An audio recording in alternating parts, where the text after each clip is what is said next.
And we're live. Welcome to Music Matters with Jason Tramm, and thank you so much for joining us for a unique podcast community where we explore the challenges and triumphs of the performing arts world as seen through the eyes of distinguished colleagues.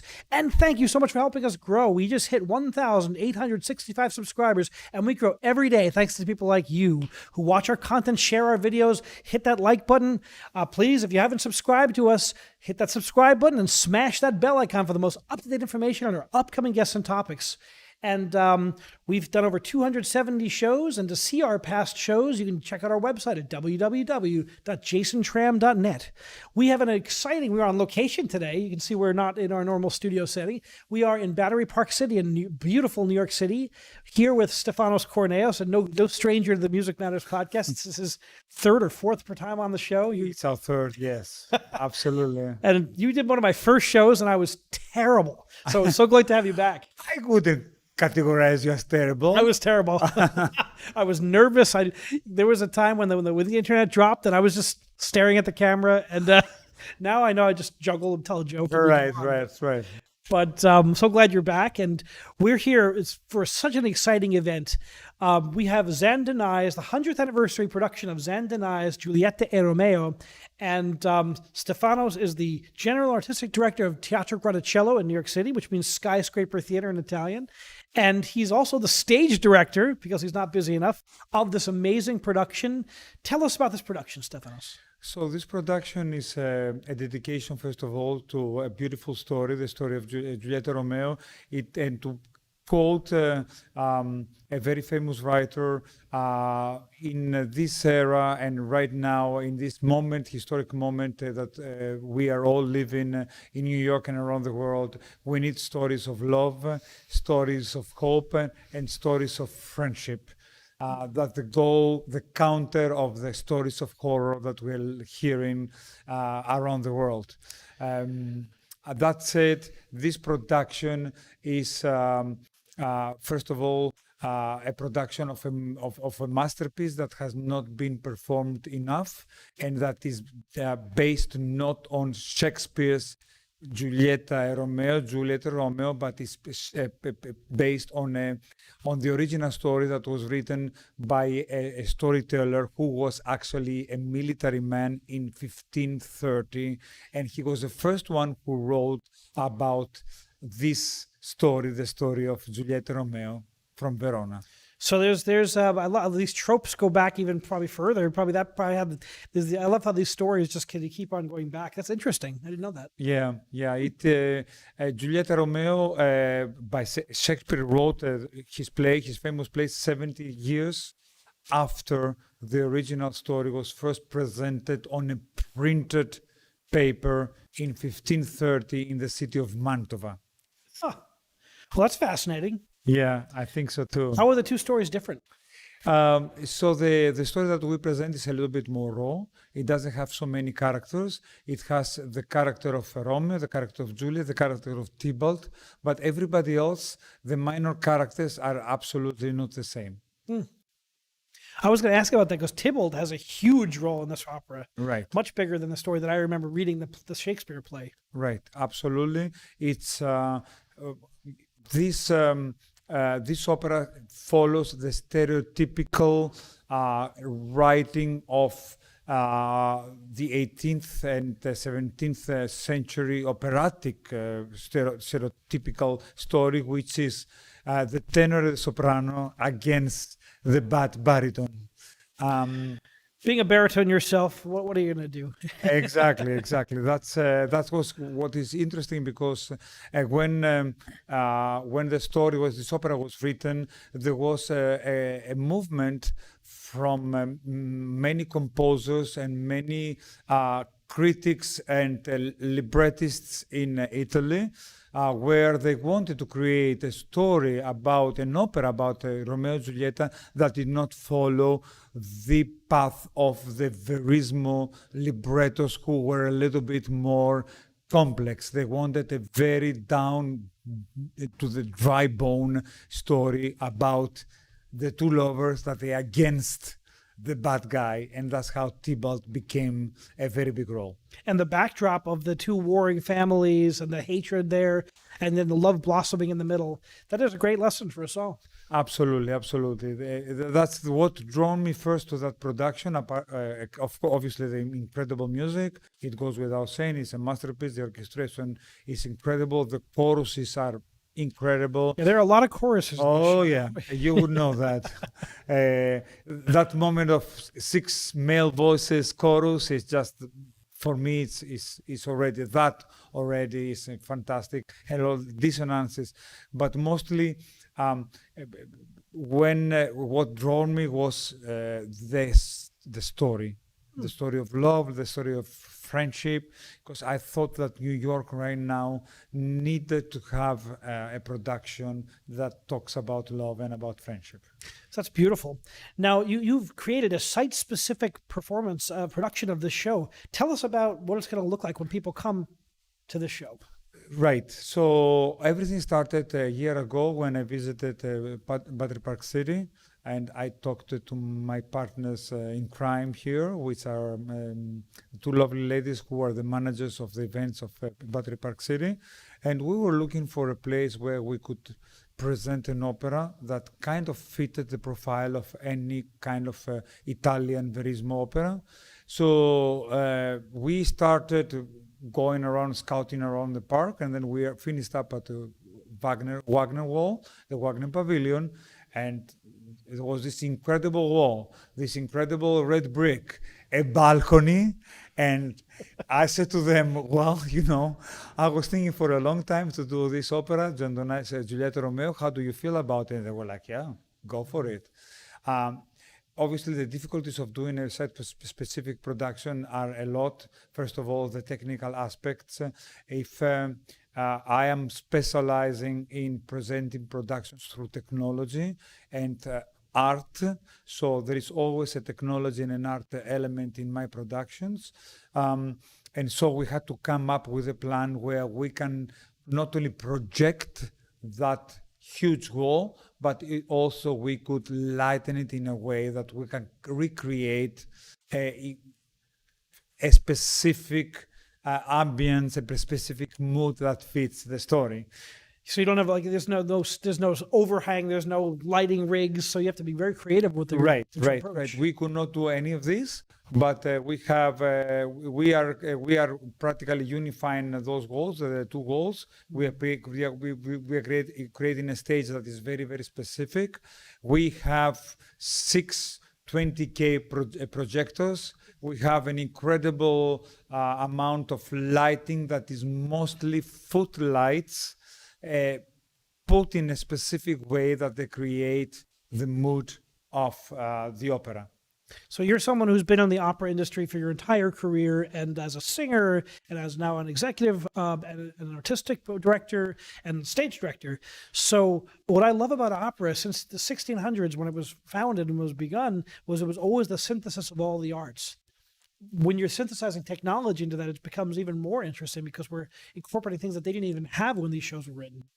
Absolutely, I totally agree with you, and I think that we all talk about how do we get the opera to become relevant to young generations, and how do people can become closer and can learn more about opera. And there are many ways to do that, and I'm not saying that I have the perfect way to do it, but in my vision, one of the ways that you can do is through technology, which is also allows you to not have to always create a production that is traditional, that you need huge sets, huge costumes, and all these things. But through technology, you can create something that might attract people who otherwise they would not be attracted to the We're such a visual society, especially young people today. I think all of us, though, we're all looking at videos and watching things like social media, like we already have people watching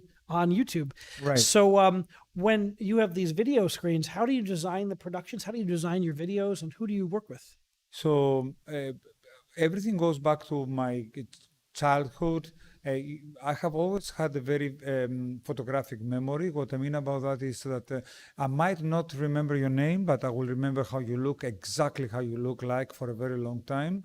And I remember when I was growing up in the south of Greece in a very small place where I was almost alone. I didn't have friends. And all I remember is these photographic memories that I have of places that I have been when I was growing. And this is how I start working. I start working with my process starts with photos or what that they are created in my mind. And then this is what I develop into art.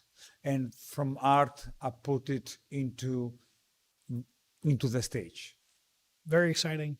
So it's a process that it's all in my mind. So far, it has worked with whatever I have done, and that's what I'm doing. I'm creating postcards, in other words, that they come alive on stage throughout the opera or throughout the drama. What are some of the challenges of translating your vision to building a site-specific production like this, outside, in the elements, multi-levels, with a balcony that's built in? What was it like putting this together? It's first of all, it's very exciting. Second, it is very important that who does a work like me, but this is, I think, for every other sector, has to have a very good creative team, people who share the same vision and who have the capacity to translate my ideas and my wishes, let's call it like this, into a reality. I do have that. I have people that they work with me constantly, and I tend to always work with the same people who are my projection designers, my set designers, my costume designers, who know exactly how I work. And this time I'm also pretty lucky because these performances are part of Festival of New York, and because Festival of New York stands for collaborations, we are collaborating with New York Institute of Technology.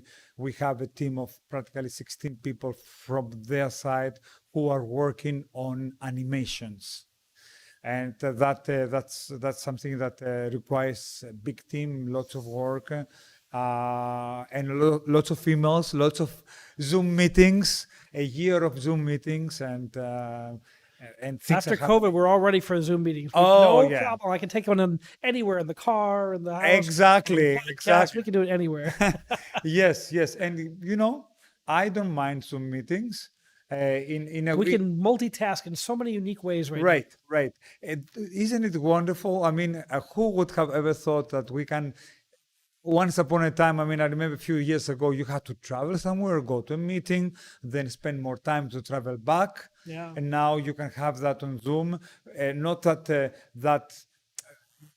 I mean, we love also to be around people. We love to meet each other, but it's also good that we have some technology to help us for certain things that we didn't have some years ago. It is pretty amazing.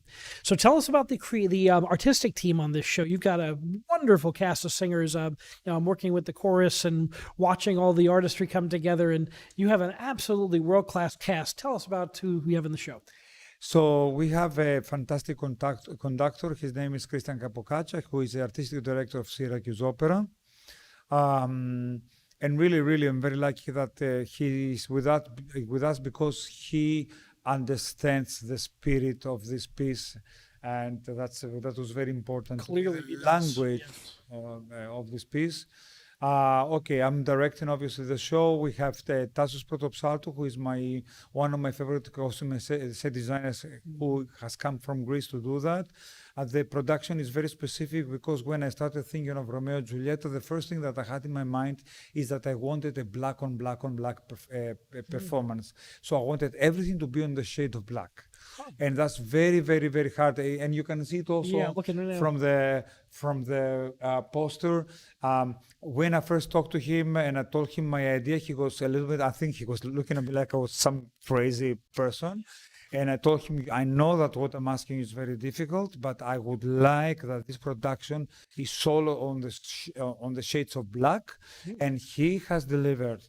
So I brought him in New York for that reason. Then we have Camilla Tassi, who is an Italian projection designer, who is working with us on creating or projecting that amazing wall. Lance Lewis, who is one of our lighting designers. We work with a couple of people. He's my favorite. And these are obviously you are the chorus master, and this is also another important piece because the opera has huge. I always say yes, and I a couple weeks ago I opened up the score. I was in between a lot of projects, and I always put sticky tabs wherever there's a chorus part, and I'm like, I ran out of sticky tabs twice. I'm like, uh-oh. Yes, yes. I had to learn a lot of music. Yes. Choir has a big role in this show. Yes, it's a big choir, and I'm just happy to have you because I know how difficult the chorus part is in this case. Together with us, creative team, we have 16 people from New York Institute of Technology. We have a couple of fashion designers for Parsons School of Music. We have an amazing makeup team because the show, exactly because we have so much black on the show, requires very specific makeup. Interesting. And on the top of that, we have a whole team of hairdressers that will transform our aesthetic into practice. The cast is the cast is huge. The principal cast is 15 people. I'm not going to name them all, but the role of Romeo is sung by Matthew Vickers. He's a very, very exciting young tenor. Eleni Kalenos is our Giulietta. Rising star, Eleni Kalenos. Yes, absolutely, with a huge career on her back. And of course, who follows opera knows Franco Pomponi, our Tebaldo, who is a big star, who had a very long and very profitable career throughout the years. And these are our first main roles. And the members of the chorus, you've put together a superstar, great young talent, and it's going to be vocally some real fireworks on that stage, top to bottom. Yeah, and you know, when I was putting together the chorus, and I remember we were having this conversation, and thank you for steering me that way, because part of what I did was thanks to you. I realized very soon that for this opera, the chorus had to be all professional young singers, because that's the only way to do it properly. And I'm happy that these kids are getting this opportunity to be on stage, to work in something that is very difficult and very specific. I think I was an opera chorus, as I'm sure you were an opera chorus. Right. I think that's the way to learn the ropes, is to Right. watch the leads, watch these professionals like Franco and watch Matthew and Eleni, and that's how you learn. By Right. watching and by being around the maestro and being around the various people in the room, and there's so much talent and wisdom to be shared. Right, I think right. that's you're doing an incredible thing for these young artists too. Thank you so much. Yeah, that's my goal. That's also in the mission of Teatro Grattacielo. Teatro Grattacielo has as mission the presentation of operatic rarities together with not so rarities. We have a mixed season, but it's also the promotion of young talent, and this is obviously very important to me. That the new generations get out there a little bit. Also, I remember my beginnings. I remember who gave me my first real experiences, my first real chances, and I think that I want to do the same for the younger generation. You're in the right place to be doing that, and you're doing incredible things, and your heart is so into watching these young people grow. I can tell, and it's really an exciting thing, because those are the stars of the future, and they need a chance, and they need that chance to get their sea legs. Right. It's, we spend so much time, so much energy, so much money to study, and then we all, as professionals, professional musicians, we want to have the opportunities to get out there and do it and get paid. So that's my driving force behind everything. Is I always think how much energy, how much money, let's be honest, I spent for my studies, and all I wanted is, after I had finished school, conservatory, all I wanted was to get out in the world and do it. It's so to make that jump is very challenging. Absolutely. And you have to be hungry, and you really have to want to pursue that. And there aren't enough professional opportunities to do it these days. Yeah. It's sad to say that, but there's not enough. And hopefully, obviously, it's not like I'm resolving the problems of the whole, world, or I can hire every student that comes out from every school. But at least in our small world, we are doing whatever we can to help those young singers. And I love the stories. I've had on my podcast some Lexi LoBianco did her first. Yeah. I hired her for the New Jersey State Opera's touring production of Hansel and Gretel. She was the witch one year, and now she's. We've had so many people like that on the podcast, and it's just incredible to watch them grow and then hit the Metropolitan Opera as stars. Right. I actually just saw her. We were hanging out together last week in Minneapolis because I was there for Opera America conference, and she was there too. And I knew Lexi for a very long time since I used to sing in Tampa, and it's exactly what you said. It's incredible to see that girl, how she developed, and right now she's practically a star. Well, you never know. And that's why it's amazing when you work with young singers. It's one of my favorite things is to find young singers and to work with them and to watch them rise. I mean, that's really what the business is all about. Absolutely. Young singers, young musicians, young conductors, young creatives, because let's not forget that, and I know you know that better than me, that in order to put up an opera, there's so many components involved. For example, the people that we have from New York Institute of Technology who are doing the animations, yes, we have some professors who are overlooking, but we're having a team of 8 young designers getting their feet wet for first time in the world of the theater. And that's amazing. That's something that we'll remember all their life, that they got this experience, they got to create for a show, and their work be shown in New York City, in Battery Park. And I think that's something also very important. And we're missing something very important. So what does it cost to go see this production, this amazing production with all these incredible artists? So it's free. There is no ticket because it's part of a New York festival. We practically are doing a first come, first serve. Performances are starting at 9 o'clock in the evening. I would suggest who wants to come at least 8:30 be there. You can bring also your own chair. The park, Battery Park City, will have, I think 250 chairs on the lawn, but then there is enough space for whoever wants to come and sit on the lawn with their chairs or whatever, have their picnic, and come and join the opera. What an incredible gift to the community, because, to see a production of this caliber, you'd have to go to the Metropolitan or New York City Opera, or one of our professional companies in New York, and it costs money to go to those productions, and not everyone can do that. So this is a chance for everyone to go and see something really special. Yeah, Battery Park, I'm very thankful to Battery Park City because they supported us a lot, and they wanted to do something for the people, but most importantly, they wanted to create a production for first time in Battery Park City and in Lower Manhattan, a production that is not done somewhere else and is being brought here in a theater, but a production that started from here.